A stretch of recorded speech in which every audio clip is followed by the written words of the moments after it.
그녀는 자신의 외도 상대를 운명적인 사람이라 불렀다. 그 한마디가 내 인생을 통째로 갈라놓았다. 그날 이후 내 세상은 매일 조금씩 무너졌다. 말로는 담을 수 없는 감정의 균열이 집안 곳곳에 퍼져 있었다. 나는 결국 크리스마스 직후 그녀가 절대 잊지 못할 선물을 남기고 떠났다. 후회라는 이름의 선물이었다. 한때 나는 이 결혼을 믿었다. 우리가 함께 쌓은 일상과 아이들, 그리고 웃음까지도 믿었다. 서로의 과거를 솔직히 나누면 이해가 깊어질 거라 생각했다.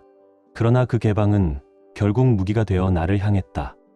그녀가 얼마나 쉽게 나를 버릴 수 있는지 나는 그 과정을 처음부터 끝까지 지켜봤다. 숨기려 했던 진실이 내 마음을 짓밟고 지나갈 때마다 나는 그저 견디는 법밖에 몰랐다. 그녀는 내 두 번째 아내였다. 첫 번째 결혼은 충실함을 내세운 배신으로 끝났다. 그녀 역시 한 번의 결혼 실패를 겪은 사람이었다. 그녀에게는 전 남편과의 사이에서 태어난 딸이 있었고 나에게는 첫 번째 아내에게서 얻은 아들이 있었다.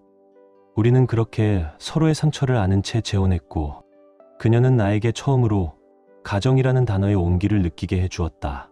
결혼한 지 5년이 되었을 무렵 그 평온은 예고 없이 흔들리기 시작했다. 그녀의 옛 연인이 10년 전 함께 쓰던 글쓰기 프로젝트 이야기를 들고 다시 나타났다. 그는 메시지를 보냈고 그녀는 잠시 멈칫했다.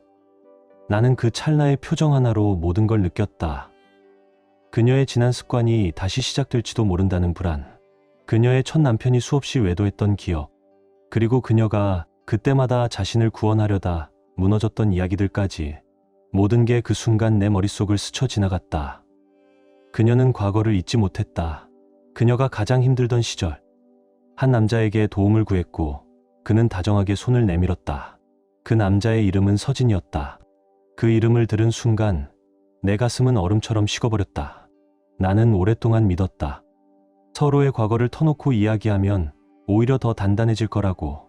그런데 그 믿음은 내 손으로 파낸 함정이 되었다. 우리는 서로의 지난 연애, 심지어 성생활까지도 숨기지 않았다.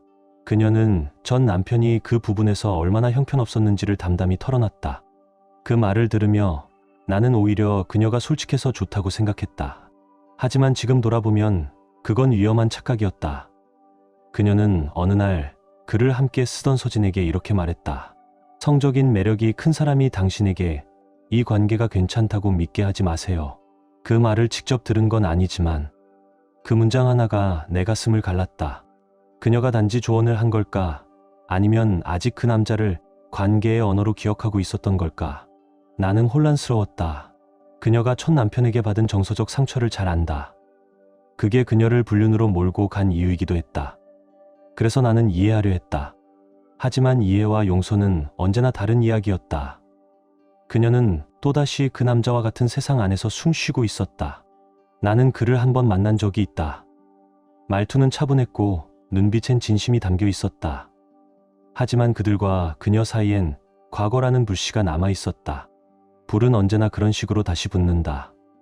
보이지 않는 불길이 바람만 닿아도 살아나는 것처럼 나는 그녀를 통제하고 싶지 않았다. 그녀의 자유를 막으면 나 또한 괴물이 될 것 같았다. 그래서 참고 지켜보기로 했다. 그녀가 다시 글을 쓰기 시작했을 때 나는 처음으로 그녀의 눈빛에서 살아있는 불빛을 봤다. 그건 분명 기쁨이었다. 그러나 동시에 내 안엔 서늘한 공기가 돌았다. 그 빛이 나를 향한 것이 아니라는 걸 본능적으로 알고 있었기 때문이다. 며칠 후 나는 조용히 기록을 남기기 시작했다. 그녀의 위치, 문자, 스크린샷, 모든 움직임을. 이제 감정이 아니라 증거로 싸워야 한다는 걸 깨달았다. 형의 소개로 만난 이혼 전문 변호사와 내일 오후 2시에 상담을 잡았다. 다음 달 둘째 날 그녀가 그 남자와 호텔에 가는 순간을 포착하면 그 자리에서 모든 걸 끝낼 것이다. 아이들의 크리스마스를 망치지 않기 위해서라도 그전엔 폭발하지 않기로 했다. 그녀가 책 이야기를 꺼낼 때면 나는 아무 말도 하지 못했다. 그녀의 목소리엔 묘한 떨림이 있었고 그 떨림 속에서 나는 그녀가 다시 그 세계로 돌아가고 있다는 걸 느꼈다. 그녀는 모른 척했지만 내 눈은 이미 모든 걸 보고 있었다. 며칠 전 그녀가 샤워 중일 때 나는 결국 금기를 깼다. 휴대폰을 열었고 그 남자의 번호를 봤다. 대화는 모두 삭제되어 있었다. 삭제된 자리엔 냄새가 남는다. 그게 신뢰가 무너지는 방식이었다. 그녀는 출장이라며 부산에 간다고 했다. 폐질환 때문에 취소됐다면서도 여전히 떠날 거라고 했다. 그리고 그 도시 근처의 호텔 사진, 여행 중인 타인의 SNS, 그녀는 마치 증거처럼 그것들을 나에게 보여줬다. 하지만 나는 이미 알고 있었다. 그녀의 거짓말은 이제 연습된 습관이라는 걸. 그녀가 그와 함께 가겠다는 레스토랑을 이야기할 때 나는 아무렇지 않은 척 고개를 끄덕였다.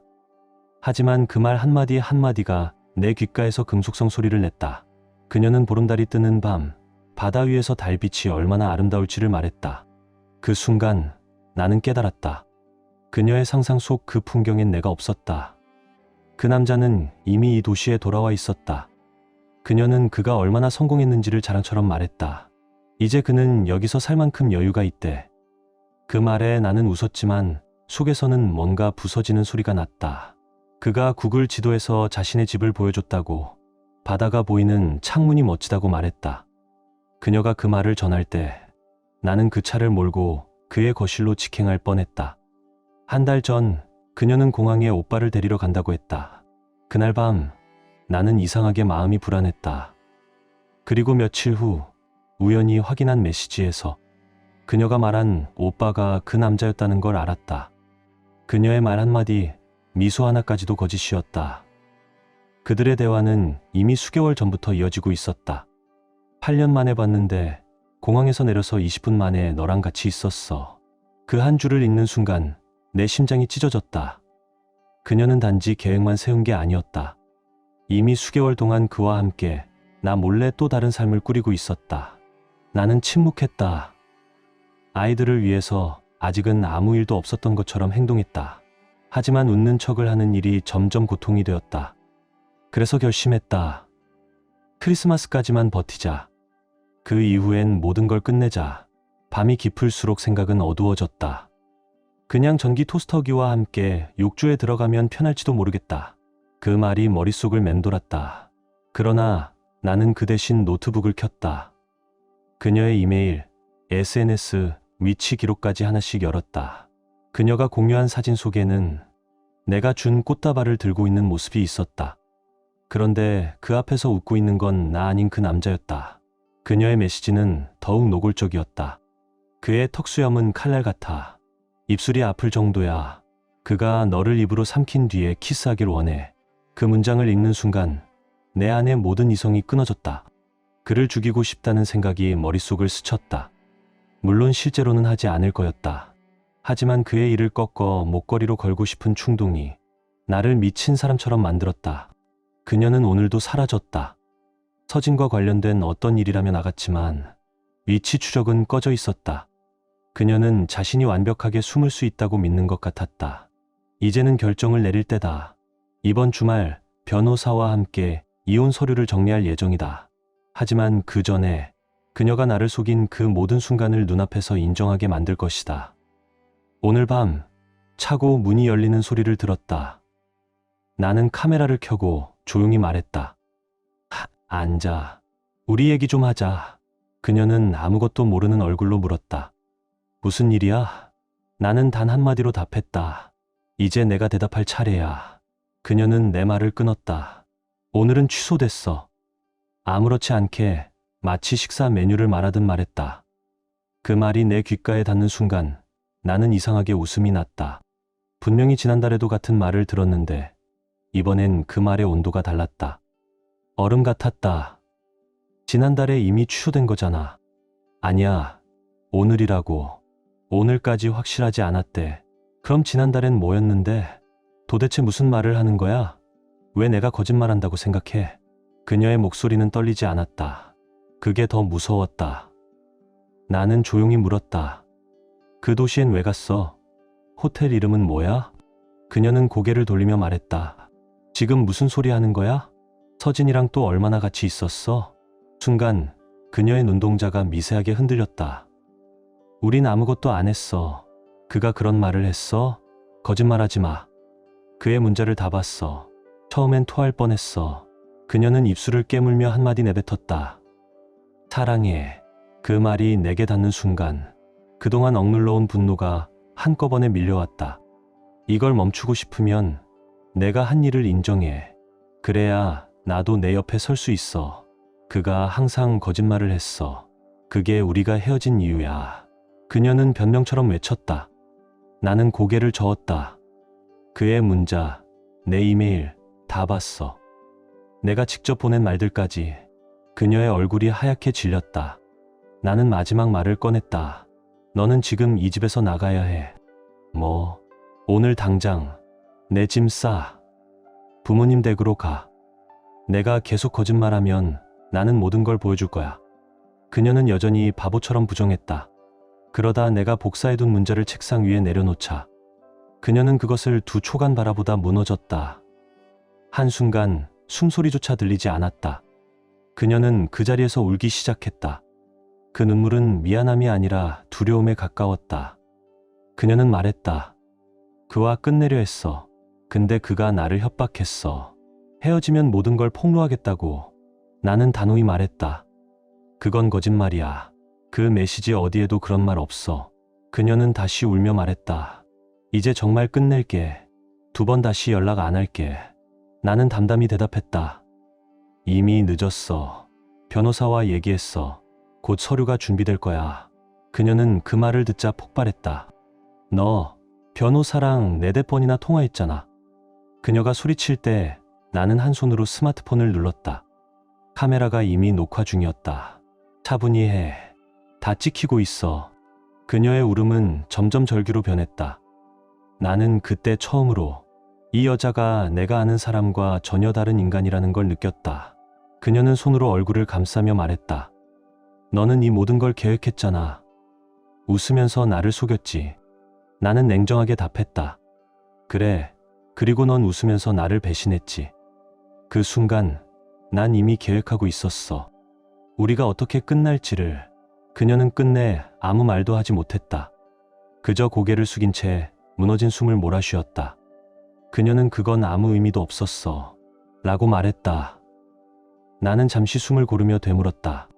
아무 이유도 없이 그럼 내가 우리를 이렇게 망가뜨린 거야? 순간 공기가 멎었다. 그녀는 대답 대신 입술을 깨물었다. 그 침묵이 나를 더 무너뜨렸다.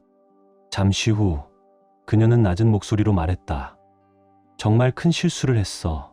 그녀의 손이 떨리고 있었지만 그 말에 진심이 담겼는지는 모르겠다. 그녀가 나를 위로하려는 건지 아니면 마지막까지 자신을 용서받고 싶었던 건지. 그리고 결국 그녀는 그 남자를 운명적인 사람이라고 불렀다. 그 단어 하나에 내 안에서 모든 게 부서졌다. 그럼 왜 처음부터 그에게 가지 않았어? 내 말에 그녀는 고개를 숙였다. 가족들이 다 싫어했어. 딸도 부모님도. 내가 다시 그를 만나면 너무 비참해질 것 같았어. 그래서 떠났어. 그녀는 미안하다고 했다. 모든 것이 끝나버린 게 믿기지 않는다고 했다. 그녀는 다시 시작하자며 내가 원하는 건 뭐든 하겠다고, 어떻게든 이 상황을 바로잡겠다고 했다. 하지만 나는 고개를 저었다. 아니, 이제 끝났어. 그녀는 울먹이며 말했다. 우린 이혼하지 않을 거야. 아직 해결할 수 있어. 나는 담담히 대답했다. 넌 내 용서를 받을 수 없어. 그 방법은 없어. 그녀는 그제야 눈을 크게 떴다. 그때 나는 이미 새로운 계좌를 만들고 공동 계좌의 절반을 옮겨둔 상태였다. 나머지는 내 거야. 내가 가져가도 돼. 그 계좌는 곧 닫을 거야. 그녀는 울음을 멈추고 차분히 고개를 끄덕였다. 우리 둘이 같이 은행에 가서 닫자. 그리고 천천히 짐을 싸기 시작했다. 가끔 울다 멈추고 내가 가져가는 물건 중에 빠진 게 있으면 안 돼. 협박처럼 중얼거렸다. 나는 아무 말도 하지 않았다. 대신 그녀가 두고 간 짐과 딸아이의 물건들을 모두 사진으로 남겼다. 언젠가 돌아온다 해도 내가 손대지 않았다는 걸 증명하기 위해서였다. 그녀의 부모님은 이 일을 알고 충격을 받았다. 그들은 나에게 사과했고 서진이 모든 일의 원인이었다는 걸 알고 고개를 숙였다. 그녀는 그 다음 날 결국 집을 떠났다. 그날 밤부터 휴대폰엔 끊임없이 메시지가 쌓였다. 사랑해. 미안해. 우리 다시 해결할 수 있어. 나는 더는 읽지 못했다. 휴대폰을 꺼버리고 싶었지만 아들이 전 아내에게 가 있었기에 혹시 모를 연락을 위해 그대로 두었다. 그래서 그녀가 문자를 보낼 때마다 나는 아무 말 없이 스크린샷 한 장을 보냈다. 그녀가 서진에게 썼던 가장 잔인한 문장들. 그게 내 답장이었다. 며칠 뒤 전 아내가 아들과 함께 돌아왔다. 그녀는 내게 중국 음식을 건네며 말했다. 조용히 좀 쉬어요. 나는 웃었다. 처음으로 진심으로 사람의 온기를 느꼈다. 아들은 조심스럽게 물었다. 그녀가 바람난 거야? 나는 짧게 대답했다. 그래. 그 말 이후로 더는 아무 말도 하지 않았다. 그날 밤 집은 이상할 만큼 조용했다. 모든 소리가 사라지고 오직 냉장고의 진동음만 들렸다. 나는 그 소리를 들으며 생각했다. 이제 정말 끝났구나. 이 사건 이후 나는 변호사를 만나 서류를 정리하고 운동을 다시 시작했다. 그리고 깨달았다. 복수보다 중요한 건 다시 내 삶을 세우는 일이라는 걸. 서진을 직접 찾아가고 싶은 충동이 몇 번이나 들었지만 그건 시간 낭비였다. 이제 나는 나의 남은 힘을 일과 운동과 아들과의 대화에 쓰기로 했다. 그녀는 사라졌지만 그녀가 남긴 그림자는 한동안 집 안을 떠돌았다. 하지만 언젠가 그 그림자마저도 사라질 것이다. 나는 그날을 기다리고 있다. 이제는 모두가 진실을 알았다. 가족도 친구들도 대부분 내 편에 서 있었다. 나는 더 이상 숨기지 않았다. 페이스북에 모든 과정을 정리해 올렸고 그녀의 변명은 더 이상 설 자리를 잃었다. 그녀는 지금 부모님 댁에 살고 있고 나는 이 집에 남았다. 이곳은 내가 그녀를 만나기 전 몇 년 동안 혼자 벌어서 산 첫 번째 내 집이었다. 그래서 이혼 소송과도 아무런 관계가 없다. 이제 이 집은 내 상처의 쉼터가 되어버렸다. 며칠 전 믿기 힘든 일이 일어났다. 서진에게서 편지가 온 것이다. 길고 구차한 변명들이 빼곡히 적혀 있었다. 우린 관계를 회복 중이었는데 내가 그녀를 빼앗았다. 내가 그녀를 수년 동안 사랑해왔다. 그러니 나를 바람둥이로 몰지 말아라. 그 문장을 읽는 동안 내 손끝이 떨렸다. 이 남자는 마지막 순간까지 자신을 피해자로 만들고 있었다. 나는 그 편지를 구겨 쓰레기통에 던졌다. 그리고 잠시 심장이 무겁게 내려앉았다. 집은 조용했다. 의붓딸의 방은 여전히 텅 비어 있었다. 문 앞에 서면 아직 그 아이의 목소리가 남아있는 것 같았다. 나는 그 방의 문을 닫았다. 닫지 않으면 버틸 수가 없었다. 그래도 다행히 그 아이의 친부 그녀의 전 남편은 좋은 아버지였다. 덕분에 나는 여전히 그 아이를 가끔 본다. 주중에 한 번 함께 자전거를 타거나 밥을 먹는다. 한 번은 조심스럽게 물었다. 우리 집에서 먹는 거 괜찮니? 그녀는 잠시 고개를 끄덕이더니 끝내 울음을 터뜨렸다. 그 눈물이 나를 더 아프게 했다. 그녀의 아버지, 그러니까 내 전 장인도 몇 번 나를 불러 맥주를 마셨다. 우리는 잠시 그녀와 서진 이야기를 했다. 그는 이미 알고 있었다. 딸이 외도 중이었다는 걸. 그는 한숨을 내쉬며 말했다. 그래도 당신은 잘 견뎠어요. 요즘 나는 전 아내와 아들을 자주 만난다. 주중에는 같이 저녁을 먹고 주말엔 하루 더 아들과 보낸다. 전 아내는 여전히 담담하지만 그녀의 존재가 내 삶을 조금은 붙잡아주고 있었다. 며칠 전 나는 아들에게 물었다. 이혼이 다가오는데 기분이 어떠니? 그는 잠시 말이 없었다가 말했다. 그녀를 사랑했지만 이렇게 끝날 줄은 몰랐어. 그 말은 너무 어른스러워서 오히려 가슴이 아팠다. 그는 성숙한 아이였다. 내가 먼저 말하지 않아도 그는 스스로 감정을 정리하고 있었다. 나는 그에게 솔직히 말했다. 너의 엄마가 나에게 상처를 줬지만 이제는 화내지 않아. 그건 잘못된 선택이었을 뿐이야. 전 아내는 이혼 과정 내내 내 곁에 있었다. 그녀는 내게 말했다. 혼자 있지 말아요. 누군가와 시간을 보내요. 그 말 덕분에 나는 조금씩 숨을 돌릴 수 있었다. 사람들은 종종 말한다. 다시 시작해보면 어때요? 그 말에 나는 웃었다. 그건 치료가 끝나고 나서 생각해볼 일이지요. 이제는 서두르지 않는다. 모든 감정엔 회복의 순서가 있으니까. 요즘은 가끔 전 아내와 결혼 이야기를 다시 꺼내곤 한다. 그녀는 여전히 옛날처럼 조용히 듣고 나는 이제야 마음이 조금은 가벼워졌다. 우리는 서로에게 말하지 않아도 알고 있다. 이 모든 상처가 언젠가 하나의 문장으로 정리될 거라는 걸. 그녀를 용서한다고 말한 건 이번이 처음이었다. 진심으로 그 말을 내뱉는 데까지 정말 오랜 시간이 걸렸다. 그녀는 울먹이며 말했다. 그날 너무 많이 마셨어. 그 사람이 그렇게 될 줄 몰랐어. 그 남자는 그녀의 직장 근처에서 몇 번 마주친 사람일 뿐이었다고 했다. 잘 아는 사이는 아니었어. 그냥 그날 그가 나를 이용한 거야. 그녀의 말이 진실인지 아닌지는 이제 중요하지 않았다. 이미 돌이킬 수 없으니까. 그 일을 떠올리면 여전히 숨이 막힌다. 하지만 이상하게도 지금은 분노보다 피로가 먼저 온다. 그 일이 터지기 전까지만 해도 나는 내 인생이 꽤 괜찮다고 생각했다.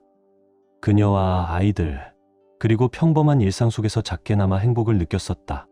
분류는 그 모든 걸 부숴버렸다. 다시는 어떤 관계에도 기대하지 않게 되었다.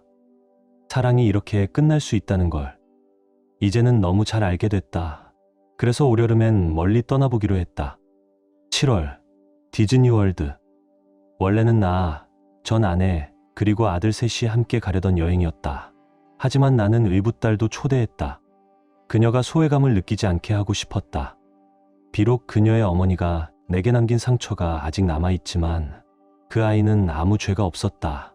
아마 그 시간 동안 그녀의 어머니는 또 누군가에게 기대고 있을지도 모르겠다.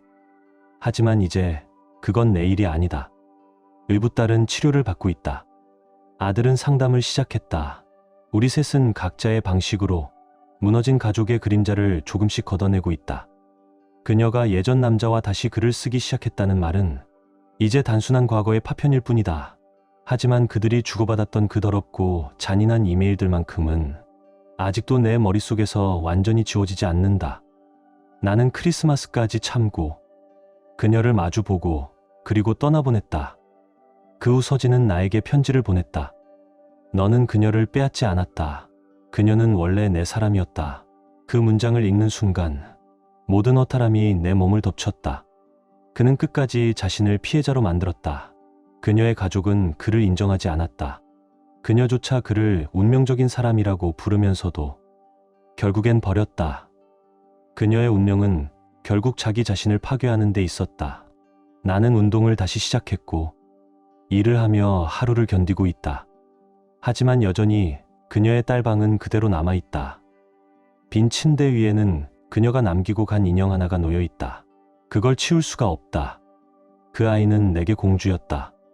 자전거를 탈 때마다 그녀가 웃으며 내 뒤를 따라오던 그 기억이 아직도 생생하다. 시간이 조금 지나자 아들은 치료를 통해 서서히 안정을 찾았다. 그는 여전히 의붓어머니의 전화를 받지 않는다. 그녀의 사과를 거절했다. 그는 말했다. 나는 그녀를 미워하지 않아. 그냥 다 지워지고 싶어. 그 말을 듣고 내 가슴이 무너졌다. 그 아이는 이미 어른보다 더 깊은 상처를 품고 있었다. 그 모든 시간 동안 전 아내는 내 곁을 지켰다. 그녀는 나를 주 2회 저녁 식사에 초대했고 이젠 거의 매주 같은 식탁에서 밥을 먹는다. 아들은 웃음을 되찾았고 그녀는 조용히 나를 챙겼다. 가끔 사람들은 우리에게 묻는다. 두 분 다시 시작하는 건가요? 그때마다 우리는 웃으며 대답한다. 아니요. 그냥 함께 있는 게 편해서요. 하지만 나는 안다. 우리 사이의 공기는 결혼 초의 그것보다 훨씬 따뜻하다. 서로를 다치게 한 세월을 지나 이제야 진짜 어른이 된 두 사람이 조용히 나란히 앉아 있는 것뿐이다. 아직 대화해야 할 게 많다. 서로의 상처, 그리고 남은 감정들. 하지만 이제는 두려움이 아니다. 그 모든 이야기를 끝까지 나눌 준비가 되어 있다. 이번엔 도망치지 않으려 한다. 나는 언제나 한 가지 원칙을 세워두었다. 아들의 삶이 완전히 안정되기 전까지는 그 어떤 감정도, 그 어떤 새로운 시도도 하지 않겠다고. 그 아이의 세상은 이미 한 번 부서졌으니까 다시는 그 균열 위에 무언가를 쌓고 싶지 않았다. 그러니까 전 아내는 이제 새 아파트를 샀다고 들었다. 부모님은 여전히 부끄러워하며 고개를 들지 못한다고 했다. 의붓딸은 자주 반항하고 그녀의 말은 점점 더 거칠어졌다고 한다. 나는 그 이야기를 들으면서도 이제 상관없다는 말을 마음속에서 수십 번 되뇌었다. 솔직히 말하자면 그녀가 울고 있을 거라고 믿지도 않았다. 그녀는 늘 그렇게 또 다른 남자의 인생으로 천천히 스며들 준비를 하고 있었으니까. 며칠 전 서진을 우연히 마주쳤다. 얼굴이 창백했고 시선은 불안정했다. 그는 나를 보자마자 비웃듯 말했다. 저기 왕자님 오시네. 오늘 밤엔 발온 2병 비우고 네, 전 아내한테 문자 보내야지. 그의 입가엔 비열한 웃음이 묻어 있었다. 순간 주먹이 쥐어졌다. 하지만 나는 고개를 돌렸다. 그는 이미 스스로 무너져가고 있었다. 그가 만든 늪에서 나는 그 자리를 떠나 전 아내와 함께 쇼핑을 갔다. 오랜만에 웃었다. 그녀도 나도. 짧은 웃음이었지만 오랜만에 숨이 편했다. 며칠 후 우연히 발견한 옛 이메일 대화가 있었다. 그건 그녀와 서진이 오고 간 메시지였다. 그녀가 나 몰래 나눈 이야기들. 거기엔 숨막히는 조작과 계산이 있었다. 전 아내 요즘 남편이 점점 더 의심해. 편집 중인가 싶을 정도야. 어떻게 해야 할까? 서진 일상을 바꾸지 마. 멀어지면 눈치챌 거야. 너무 친하게 굴어도 의심하겠지. 그 책 얘기로 자연스럽게 이어가. 우리가 사업 얘기하는 것처럼 보이게. 전 아내, 나는 그 사람을 잘 몰라. 그냥 너한테 의지할 수밖에 없어. 서진 좋아. 그럼 내 남편이 또 자기 남자친구 얘기한다고 말해. 내가 그런 말 하면 여린 남자 같겠지. 전 아내, 나는 그가 아직 결혼한 상태고 아들도 있다고 말했어. 그냥 얘 친구라고만 했어. 서진 좋아. 그럼 내 아내가 그 책의 컨셉 아트를 한다고 해. 그렇게 하면 내 남편이 더 혼란스러워질 거야. 그 문장들을 읽는 동안 손끝이 차갑게 식었다. 그녀가 단순히 잘못된 선택을 한 게 아니라 의도적으로 치밀하게 나를 속였다는 사실이 다시 한번 내 마음을 갈랐다. 나는 모니터를 닫고 한참 동안 움직이지 못했다. 바람이 창문 틈을 스치며 흘러들어왔다. 이제 와서 분노는 없었다. 다만 그녀가 스스로를 어디까지 망가뜨릴 수 있을지 조용히 궁금해졌다. 이제 나는 더 이상 그들을 미워하지 않는다. 그건 내 몫이 아니다. 그들이 어떤 끝을 맞이하든 그건 그들의 선택이자 결과일 뿐이다. 나는 오늘도 아들과 함께 식탁에 앉았다. 조용히 밥을 먹으며 생각했다. 이제 정말로 우리의 시간은 다른 방향으로 흘러가고 있다는 걸.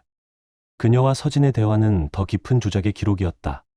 그들은 이미 한 몸처럼 움직이고 있었고 그 대화는 그들의 죄의식이 얼마나 무뎌졌는지를 보여줬다. 서진 만약 고소가 들어오면 이렇게 말해. 오 마이 갓, 그는 결혼했어요. 아내에게 집착하고 나한테 애칭을 쏟아내요. 그러면 끝이야. 전 아내 알겠어, 서진. 서진 괜찮아. 우린 이미 익숙하잖아. 이번엔 조금만 다르게 행동하면 돼. 전 아내 응. 나도 할 수 있을 것 같아. 서진 잘 될 거야. 우린 이미 해봤잖아. 전 아내 하, 이번엔 계획표라도 안 만들려. 노력 중이야. 서진 그런 내 모습, 좋아. 여전히 날 흥분시키네. 전 아내, 너 덕분이야. 넌 나를 완전히 새로운 차원으로 끌어올렸어. 그 대화를 읽는 동안 나는 오히려 낯선 평온함에 휩싸였다. 이제는 그들의 언어가 내 마음을 흔들지 않았다. 불륜의 열정이 얼마나 하찮고 얼마나 반복적인지를 너무도 명확히 알고 있었기 때문이다.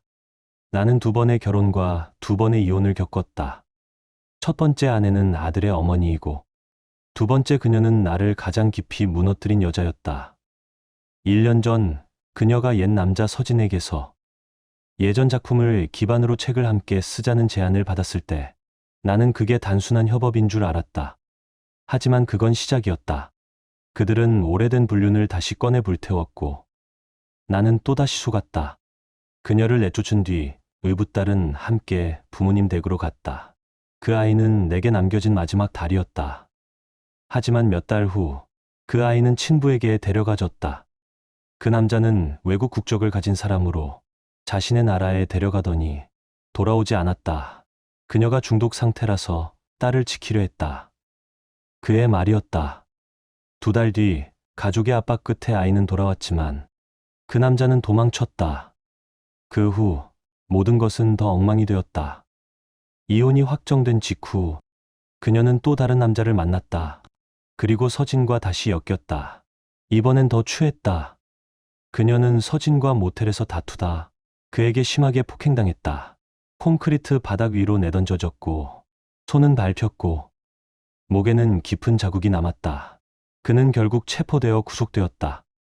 살인미수 혐의까지 받았다. 그녀는 지금 병원에 있다. 물리치료를 받으며 머리를 자주 부여잡는다. 나는 그 소식을 들었을 때 분노보다 슬픔이 먼저 밀려왔다. 그녀가 나에게 무슨 짓을 했든 그렇게 망가진 모습은 차마 바라볼 수 없었다. 의붓딸은 다시 내 곁으로 왔다. 아들과 함께 시간을 보내며 조금씩 웃음을 되찾고 있다. 나는 그 두 아이를 위해 다시 주방에 불을 켰다. 밥을 짓고 이야기를 나누며 세상이 아직 따뜻하다는 걸 보여주려 했다. 그리고 나를 지탱해주는 또 한 사람, 첫 번째 아내. 우리는 여전히 전 부부지만 요즘은 마치 오래된 연인처럼 지낸다. 서로의 집을 오가며 함께 저녁을 먹고 같은 영화에 웃는다. 아직 한 침대에서 자진 않지만 지난 5일 동안 우리는 떨어지지 않았다. 우리는 말하지 않아도 안다. 이건 재결합이 아니다. 그저 서로가 외롭지 않기 위해 붙잡고 있는 온기다. 그리고 그 온기가 우리가 살아있다는 증거였다. 지금 모든 것이 조금씩 제자리를 찾아가고 있다. 누구도 더 많은 걸 원하지 않는다. 우린 지금의 고요함에 만족하고 있다.